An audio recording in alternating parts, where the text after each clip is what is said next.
Malaking bagay ang impluwensya ng ating mga kaibigan sa mga desisyon na ginagawa natin.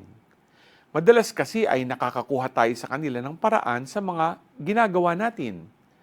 Sa gospel ngayon, makikita ang pagtawag ni Jesus sa unang mga alagad. Sila ay napatungo sa Kanya matapos marinig ang patotoo ni Saint John the Baptist. Sa simpleng paanyayang ito, sinimulan nila ang kanilang paglalakbay.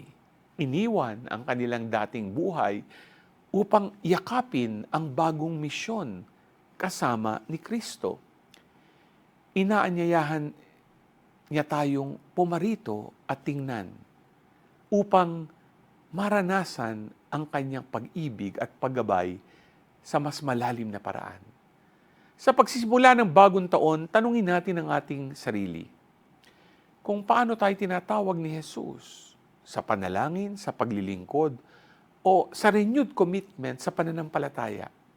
Hinahamon tayo ngayon at tumugon ng may bukas na puso, handa sa kanyang paggabay, nagtitiwala sa kanyang plano, at hayaan ang ating buhay na mabago ng kanyang presensya.